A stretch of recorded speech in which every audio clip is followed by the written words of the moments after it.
Alors bonjour et bienvenue dans la série Héritage. Mon nom est Béatrice Lafortune et aujourd'hui, en honorant les mémoires vivantes, j'accueille la fameuse Marie-Denise Douillant. Une femme exceptionnelle. Je vais prendre le temps de vous lire sa biographie. Je vais être sûre de ne rien oublier. Alors, Marie-Denise Douillon est une citoyenne du monde. Originaire d'Haïti, elle a grandi en Afrique du Nord et elle a étudié à New York et à Washington et réside maintenant à Montréal. Elle est diplômée des Beaux-Arts du Fashion Institute of Technology de New York et tente dans les années 1980 un retour dans son pays natal, Haïti, pour émigrer en 1991 en tant que réfugiée politique au Canada. Ce parcours marqué par l'exil a emmené cette artiste remarquable à créer pour se recréer. Montréalaise qui évolue dans un Québec de plus en plus concerné par la diversité et les changements climatiques, ces thèmes sont au centre de sa démarche artistique. Par le biais de la récupération, l'artiste crée des œuvres à partir de rebuts. Marie-Denise Douillon s'est fait connaître dans plusieurs villes, dont Montréal, Vancouver, Washington, Dakar et Paris. Cette artiste peintre a eu le privilège d'exposer ses œuvres au réputé musée Bardo de Tunis lors d'une exposition collective tunisio-canadienne. Depuis 2 ans, depuis la pandémie, elle a également orienté sa créativité vers le domaine de la jeunesse et elle a fondé Musicidi, une plateforme visant à favoriser l'apprentissage du français de manière ludique. Alliant son amour de la langue française et ses compétences d'écrivaine et d'illustratrice, elle a décidé d'intervenir dans le monde d'édition numérique afin de proposer des outils innovants qui permettraient d'aborder les notions de l'identité multiple de manière ludique et de renforcer des valeurs de partage, de respect, de dignité et de diversité culturelle auprès des enfants de 4 à 12 ans. Alors, Marie-Denise, vraiment bienvenue. Alors, je vous remercie, Béatrice, de me recevoir et je remercie aussi le Festival Afro-Urbain de cette opportunité de pouvoir échanger avec vous et partager nos expériences communes.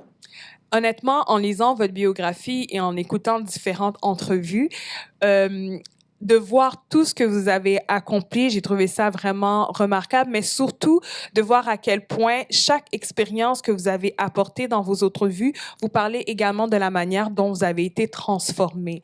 Et je pense que ça se voit aussi beaucoup à travers votre art. Alors, c'est sûr que tout le monde se pose souvent la question, OK, mais à quel âge qu'elle a eu, à quel âge? Plutôt quand elle a eu la piqûre de l'art ou plutôt quand elle a su que ça faisait partie d'elle? Alors, c'est ma question pour vous. Alors, dans mon cas, je ne parlerai pas de piqûre parce que la réponse va être un peu trop caricaturale. J'ai été piquée à tel âge, j'ai commencé à faire ça à tel âge. Je pense que si j'ai quelque chose à dire par rapport à un encouragement, ce sont mes parents qui m'ont encouragée dans la voie de la création. Et tout au cours de notre parcours scolaire, on a toujours des profs qui nous marquent. Alors, je me souviens très bien, moi j'étais en 4e et c'était Madame Éperon qui à ce moment-là m'avait dit, Marie-Denise, si tu veux aller vers la littérature, le journalisme ou les arts.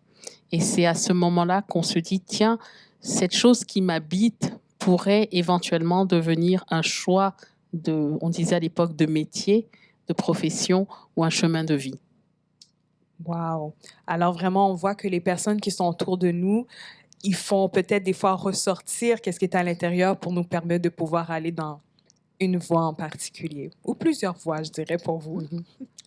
Alors, quelles ont été vos mémoires vivantes qui vous ont inspiré tout au long de votre parcours? Mais j'irai plus loin parce que j'aime beaucoup qu'est-ce que vous avez répondu par rapport à votre enseignante, par rapport aussi à vos parents.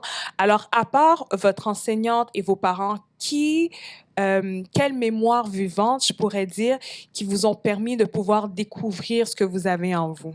Là encore, je vais répondre à côté. OK, il n'y a pas de problème. Je pense, bon, on peut nommer des grandes figures au niveau de la littérature, des arts. Ayant grandi au Maroc, il y a certains livres qui m'ont marqué. J'aime beaucoup Tahar Ben Jelloun, Driss Shraibi, La civilisation mammaire. Il y a tous les classiques. Mais moi, je pense que ce sont des moments clés, peut-être des phrases de personnes qu'on aime, des actions. J'ai une tante qui a été un trésor de générosité et d'accueil. Tiens, ça me marque dans la façon dont les gens aiment l'autre. J'ai un oncle qui est décédé, mais que j'admirais énormément.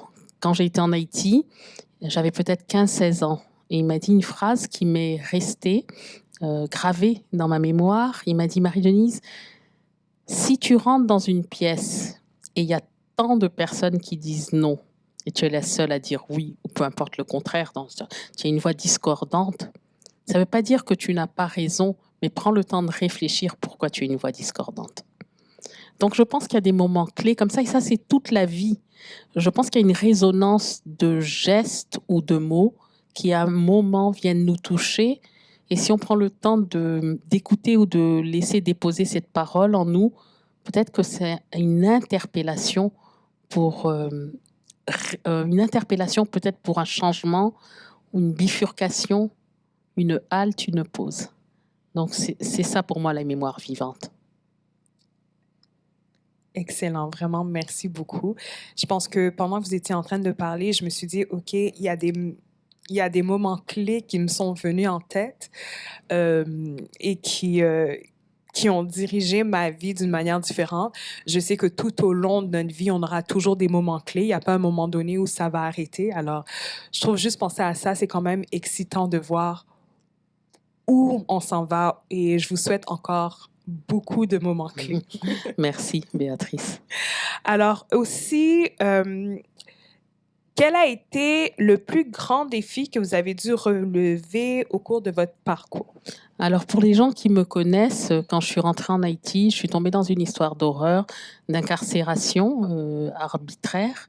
Donc, le plus grand défi, c'était à 28-29 ans, d'être incarcérée, d'être arrêtée, d'être torturée, de passer à travers la machine carcérale haïtienne.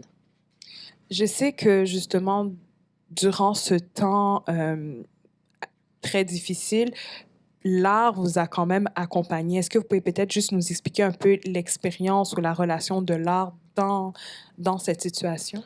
Alors, je pense que c'est un peu réducteur de dire l'art parce qu'on n'arrive pas dans des conditions où on a une table, une cellule, comme on voit dans les films américains, hein. La prison haïtienne, des fois on est dans la cour, il n'y a pas de latrine. C'est quand ça s'est stabilisé que j'ai eu accès à des crayons, des papiers, quand on a pu faire remonter mon nom, parce que les gens pensaient que j'étais décédée, et puis quand on passe à travers la machine de la torture, on n'est pas prête à dessiner tout de suite. Donc je pense que ça donne une fausse image de ce que c'est. Moi, je pense ce qui m'a d'abord sauvée, c'est la prière. Et ensuite, la solidarité avec ces femmes et cette capacité de faire ce plongeon intérieur. Et l'art était un outil qui venait comme une couche supplémentaire de reconstruction, d'évasion. Mais ce n'est pas l'art comme un étendard qui fait qu'on s'envole. Non, je pense que c'était un outil qui, à un moment, est arrivé. Il y a eu l'écriture aussi, parce qu'à un moment, j'écrivais des lettres d'amour. Mais tout ça, c'est après les jours où on m'a trimballé à droite, à gauche, où j'ai pu me remettre, parce qu'au début, j'étais très faible, etc. Donc, l'écriture, j'écrivais des lettres d'amour à des inconnus. Il y avait la prison des hommes, il y avait la prison des femmes, et ces femmes avaient des petites passions, ou des amourettes, ou peut-être des grandes passions, je ne sais pas. Mais vu que je parlais français, on est dans un milieu créolophone, donc je servais de script et je pouvais écrire donc à ces hommes des lettres d'amour. Voilà. Juste comme ça, est-ce que vous avez continué à garder contact avec certaines de ces femmes-là ou Non, Non. je n'ai gardé contact avec aucune de ces femmes, malheureusement. Il n'y a pas de problème. On voit aussi beaucoup de surconsommation au niveau de vos œuvres. Est-ce que vous peut-être nous expliquer quand justement cette préoccupation-là est venue et pourquoi vous avez décidé de l'impliquer dans vos œuvres? Alors, je travaille un peu par série. Je pense que il y a un mystère dans ce qui nous habite, qu'est-ce qui déclenche ce processus.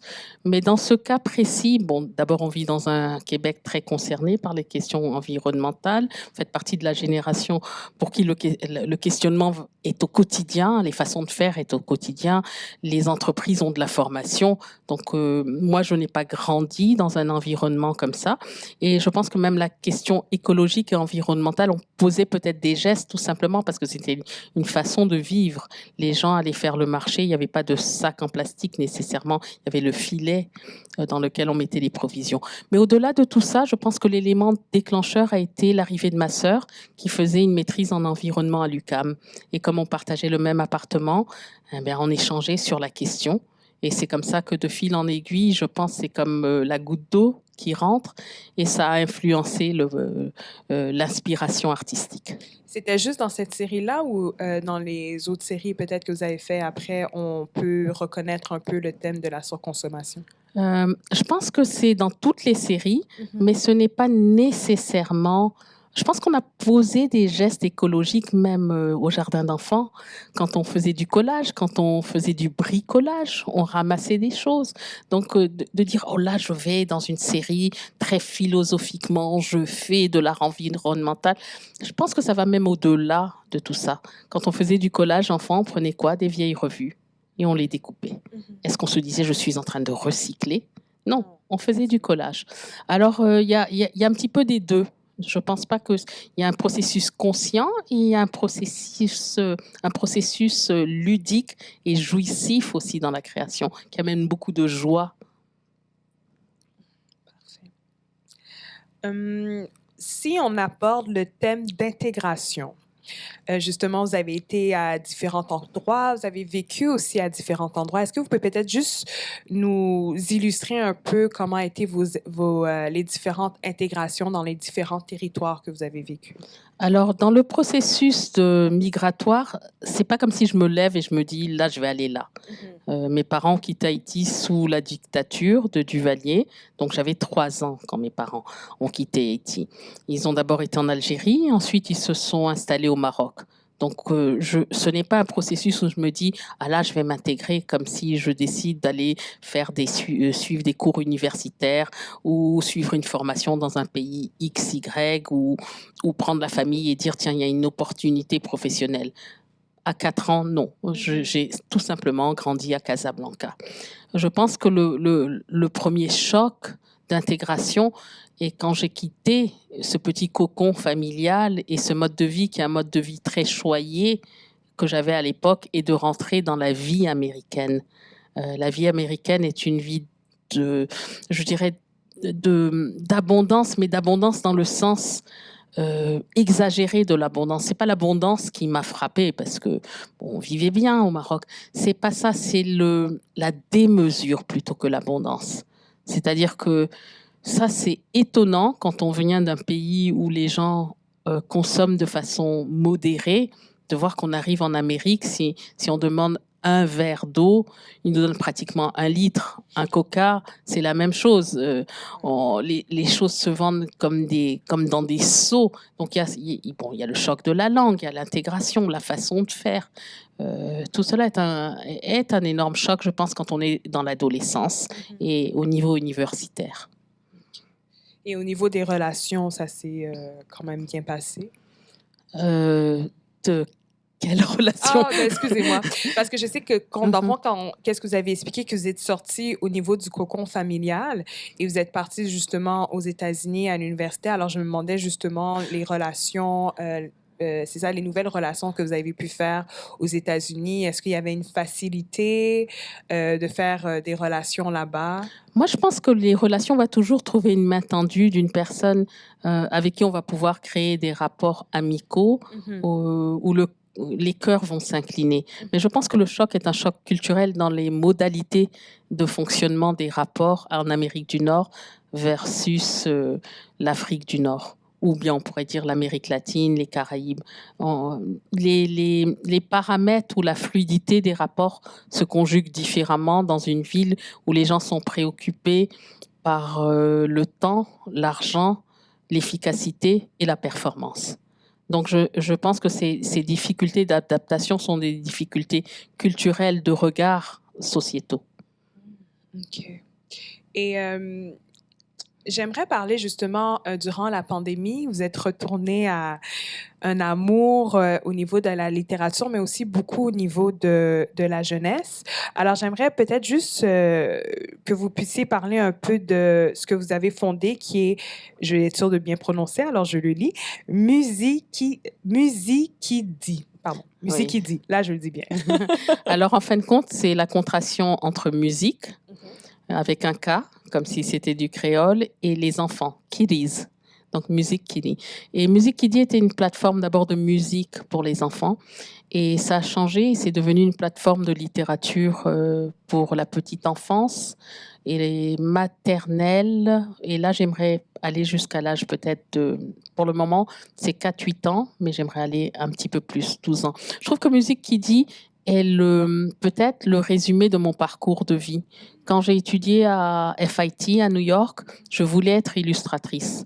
Et ce qui m'avait frappé dans cette société américaine dans laquelle j'atterrissais en tant que, je vais dire jeune adulte, c'est que les livres d'illustration pour enfants représentaient une réalité des Noirs américains et une réalité des Américains blancs. Et elle ne représentait pas ma réalité caraïbéenne ou la réalité maghrébine, où il y a des différents types au sein d'une même famille. Et elle touchait des histoires qui sont belles, mais qui ne me touchaient pas par rapport à mon parcours de vie. Donc, de revenir à ce parcours-là et de pouvoir aborder très tôt des questions qui sont essentielles pour moi, des questions de discrimination, des questions d'intimidation, de taxage, par le biais, je fais un clin d'œil à La Fontaine des animaux, parce que je ne voulais pas stigmatiser. J'aime la rime aussi. Donc, quand on pense aux fables de La Fontaine, là, je crée des histoires avec des animaux qui riment avec des villes. C'est comme ça qu'il y a le caribou de Rivière-du-Loup, le pélican de Tétouan. Tétouan étant une ville au nord du Maroc, le crocodile de Brazzaville, l'âne de Léogane. Parce que je ne voulais pas que l'enfant, si c'est un enfant issu des communautés racisées, des communautés noires, se dise « Ah tiens, là, il y a une image, sauf si l'image est positive, d'un noir, et donc ça veut dire que cet enfant-là, s'il lui arrive quelque chose, je ne voulais pas courir le danger de stigmatiser l'enfant. Donc c'est pour ça que je suis passée par un bestiaire des animaux. » J'aime beaucoup ça et c'est surtout, j'ai beaucoup aimé aussi quand vous avez dit que quand vous êtes rentré aux États-Unis dans votre période, quand vous étiez étudiante, jeune adulte, vous aviez vu des livres plus qui vous ressemblaient pas. Et j'ai beaucoup pensé à, quand vous m'avez dit ça, il y a un auteur qui m'est venu en tête, en fait, c'était Toni Morrison, quand elle a commencé à écrire, parce qu'elle disait que même elle voulait écrire des livres qui parlent de la condition des Afro-Américains, mais pour les Afro-Américains. Et ce qu'elle disait, c'est que même les livres qui présentement étaient écrits par des Afro-Américains, elle ne sentait pas que les destinataires étaient Afro-Américains. Alors, je trouve que c'est vraiment intéressant quand je pense à ce que vous faites en ce moment, justement, pour les enfants et peut-être à ce que vous pensiez dans le temps, j'ai peut-être tort aussi. Ça me fait beaucoup penser à ça. Ah, merci, merci. J'aime beaucoup Toni Morrison. Moi aussi. Une grande sensibilité aussi dans le choix des récits et des mots. Honnêtement, je pense au livre qu'elle a écrit, L'œil le plus bleu, que j'ai lu d'elle. Et c'est vraiment ce que j'aime beaucoup avec cet auteur-là, c'est que elle va vraiment dans les différents points de vue sans stigmatiser. Peu importe si quelqu'un dans le livre a le rôle du méchant, entre parenthèses, dans un chapitre, tu vas avoir le regard et tout peut s'expliquer. C'est flagrant et c'est beau à lire aussi. Et puis, j'aime beaucoup le sens de l'humour qu'elle a. Ah. Et j'aime beaucoup utiliser l'humour dans dans mes rapports avec les gens et dans l'écriture aussi. J'avais entendu aussi beaucoup que l'humour avait été utilisé dans le théâtre pour faire passer, pour donner des messages, pour que les messages puissent mieux passer au niveau de, supposons que les personnes voulaient faire des changements au niveau sociétal et tout. Alors, l'humour, c'est bon. Mais j'aime beaucoup quand les choses sont spontanées. Quand on regarde les peuples, bon, je ne veux pas dire tous les peuples du Sud, mais l'humour fait partie de la vie. À partir du moment où on doit l'utiliser, je pense que j'ai de la difficulté à prendre un outil et le sortir du contexte. Alors j'ai grandi aussi en écoutant Marcel Pagnol. Et je me rappelle, enfant, à l'époque, il y avait des 33 tours, hein, et des 45 tours. Donc, papa jouait Pagnol. Mais il y a un tel humour, l'humour de Marseille. Après ça, en Haïti, beaucoup d'humour. L'humour des pays de l'Est, l'humour du communisme, l'humour des dictatures, l'humour. L'humour a cette capacité, quand il y a de la dérision, d'élever la personne au-dessus de la situation. Alors, c'est pour ça que j'aime cette spontanéité de la joie que l'humour amène. Ouais, j'aime beaucoup. J'aime vraiment beaucoup. J'avais aussi une autre question par rapport à, justement, lorsqu'on regarde vos œuvres. Et je ne veux pas aller juste dans vos œuvres. Je pense que je vais peut-être parler de votre présence. Supposons que quelqu'un rentre dans votre présence. Qu'est-ce que vous aimeriez que la personne puisse ressentir? Alors moi, je dis que l'œuvre, elle ne m'appartient plus à partir du moment où on l'accroche. Donc, à la limite, je suis même surprise des fois de ce que les gens ressentent. Je ne pense pas que les gens devraient ressentir telle chose ou telle chose. La personne devrait juste se sentir transportée, comme dans un voyage, comme dans une musique. Des fois, on écoute une musique, on peut fermer les yeux et sentir que cette musique nous fait voyager intérieurement. Donc, je dirais que si ça suscite ce que j'appelle cette espérance ou cet espoir ou ce moment de bien-être, ce moment de douceur, ce moment de joie, alors je pense que c'est le devoir de chaque artiste, mais de chaque être humain, d'amener l'autre vers cet espace-là. Cet espace-là pour ressentir l'espérance, la joie, la paix, la douceur. Je crois vraiment que l'art en général n'est pas seulement juste au niveau des peintures et tout. Je pense vraiment pour moi que c'est une clé à une libération que la personne a besoin pour le moment. Je crois beaucoup aussi, j'ai beaucoup la même opinion que quand l'œuvre est finie, que quand le livre est fini, quand le poème est fini, il appartient plus à l'auteur, il appartient à chaque personne qui le lit et c'est un miroir pour qu'est-ce que eux ressentent. Ça, ouais. je crois beaucoup, beaucoup en ça aussi. Alors, ce que Béatrice ne vous dit pas, c'est qu'elle écrit de la poésie, donc c'est pour ça qu'elle a son envolée lyrique, là. Et effectivement, oui, elle comprend ce processus qui amène l'autre, je dirais, élévation du cœur, élévation de l'âme, élévation de l'esprit. Oui, ça, personnellement, je le crois sincèrement. Puis je pense que c'est... Supposons qu'on dirait, ce serait quoi ton objectif? C'est que la personne soit en mesure de pouvoir se reconnaître et de pouvoir travailler en elle-même, exactement de recevoir ce qu'elle a besoin. Alors, pour moi, c'est quelque chose de très important, de très libérateur. Pour moi, c'est la clé pour l'avancement de tout. Je généralise, mais quand même, pour moi, c'est important. Il y a plusieurs jeunes aussi... Moi, j'avoue juste, je me souviens que quand j'étais un peu plus jeune, mes parents, supposons que je voulais aller dans telle carrière ou aller dans telle profession, on me demandait toujours, est-ce que tu peux manger avec ça? Alors, si la question était, alors c'était soit tu étais infirmière, avocat ou médecin ou ingénieur. Et je pense qu'il y a beaucoup de jeunes de mon âge ou des personnes un peu plus jeunes, peut-être même aussi un peu plus âgées, qui ont toujours ce discours-là qui sont à l'intérieur d'eux. Qu'est-ce que parce que dans le fond, vous n'avez pas du tout eu ce discours-là, vos parents, c'est pas du tout ça qu'ils vous ont donné. Alors, je me demandais quel conseil que vous pourriez donner justement à ces jeunes-là qui, dans leur cœur, ils ont l'art, mais qu'ils ont ce discours interne, est-ce que je peux manger avec ça? Bon, de toute façon, il faut être autonome à un certain moment. Donc, je ne pense pas qu'il faut les mettre en opposition. Moi aussi, j'ai eu un parcours professionnel où je travaillais à temps plein et j'étais artiste dans les heures que je creusais hors du travail, que ce soit les fins de semaine ou travailler 4 jours. Je pense qu'on n'est pas ça ou autre chose. On est un peu de tout. Et il y a une réalité qui est une réalité monétaire. Et il appartient à chaque personne d'aborder cette réalité monétaire. Pour moi, il était évident que j'en tire une très grande fierté d'avoir une autonomie financière. Et pour moi, mais ce que je veux dire, c'est que je ne peux pas dicter à une personne.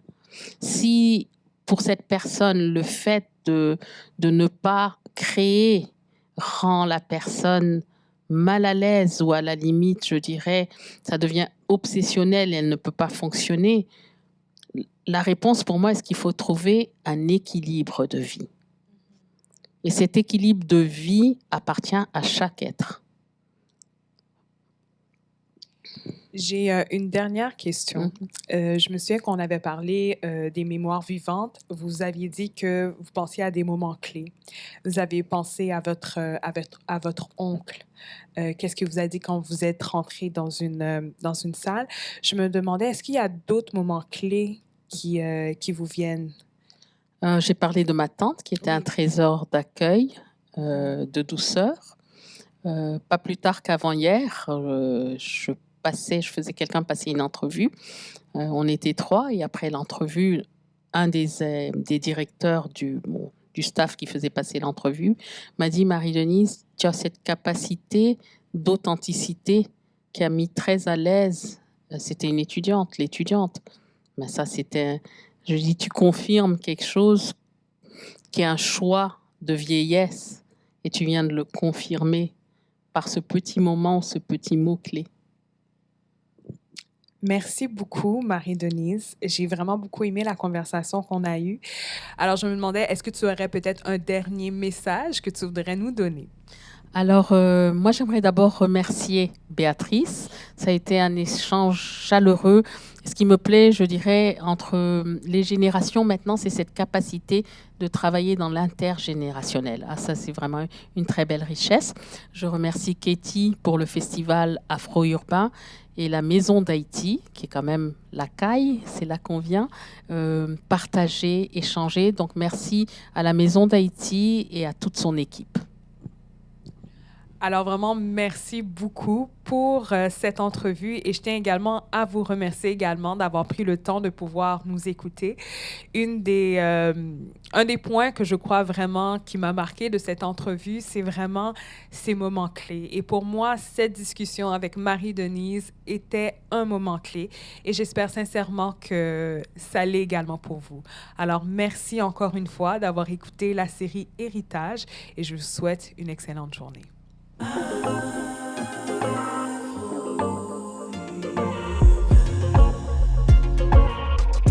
Le message